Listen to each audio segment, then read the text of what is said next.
Today, I want to confess what I truly did in North Korea.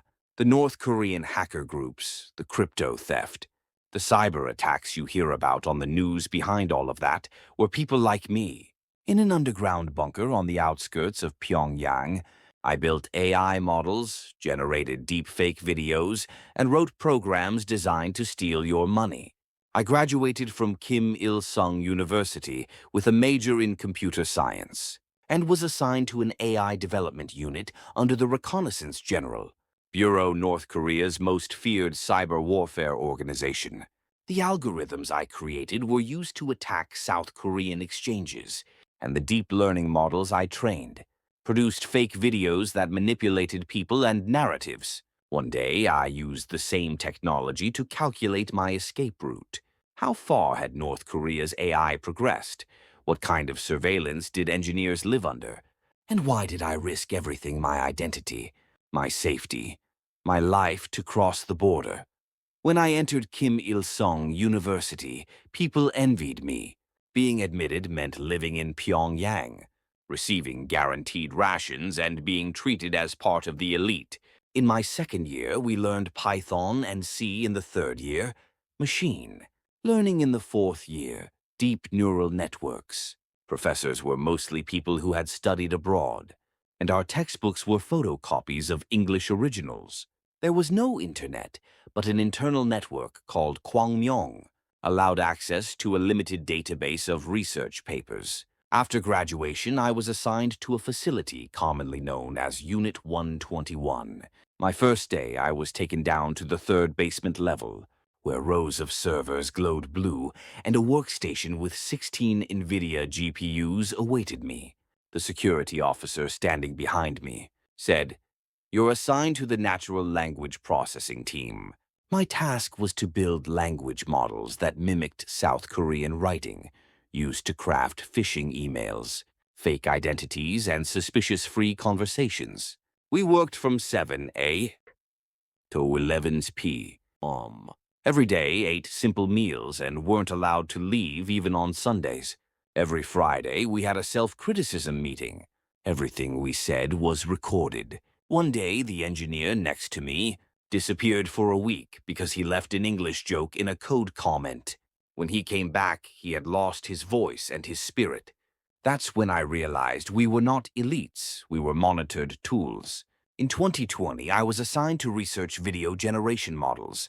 A USB drive filled with illegally sourced papers and code was handed to me. It was GAN-based deepfake technology. "We need videos that counter the puppet South's propaganda," the officer said. For months, I developed facial landmark extraction, expression, modeling, and lip-sync systems using state TV broadcasts and smuggled South Korean dramas. After 3 months, my model produced nearly perfect replicas of faces and voices.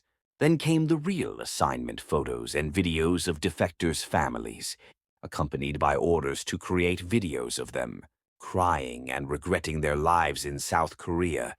My hands trembled as I worked. Refusing meant death. When I finished the fake videos, I finally realized I was not a scientist. I was a manufacturer of lies. That night, I thought about escape for the first time. The facility was surrounded by fences, guards, and cameras. Leaving Pyongyang required travel permits. The border was 400 kilometers away with dozens of checkpoints. But I had one advantage: data and algorithms. I secretly collected satellite images, patrol logs, maps, and weather patterns from the internet. USB drives were banned, so I hid encrypted images inside code comments. After a month, my pattern recognition model produced an escape plan.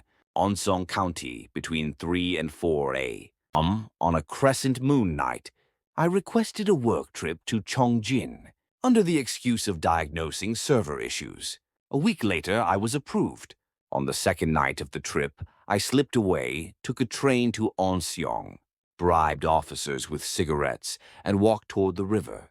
The Tumen River was icy in February. After hiding in the woods and waiting for the exact calculated minute, I entered the water. It was freezing, and the rocks were slippery. Halfway across, Border Patrol arrived a minute earlier than expected. I submerged myself until the flashlight passed over me. When the guards left, I pushed forward with numb limbs. The last 10 meters were the deepest I had to swim, despite never being properly taught. Somehow I reached the Chinese bank and collapsed, shaking from cold and fear. China was not safe. Defectors were captured and deported. I changed into dry clothes and walked to a Korean Chinese woman's house, whose address I had memorized. She recognized me instantly and hid me in her basement. I stayed there silently during the day and came up only at night to eat. The taste of cold noodles made me cry. It was something I never had in North Korea. A broker came and agreed to take me to South Korea on credit. The next week was terrifying. Chinese police raided the house once, and I hid in the dark, barely breathing. A week later, 5 of us were loaded into a cargo truck heading for Laos. For 2 days, we traveled like cargo, eating bread and using bags as toilets. After crossing into Laos, we walked through forests, streams, and muddy paths. One woman collapsed and the broker carried her. Eventually, we reached a safe house filled with other defectors. After 2 days of rest, we took a bus to Vientiane. We acted like silent tourists. At the guest house, the broker said, "Tomorrow morning, go to the South Korean embassy. My job ends there." I barely slept. Freedom was so close it terrified me. At 7, we approached the embassy.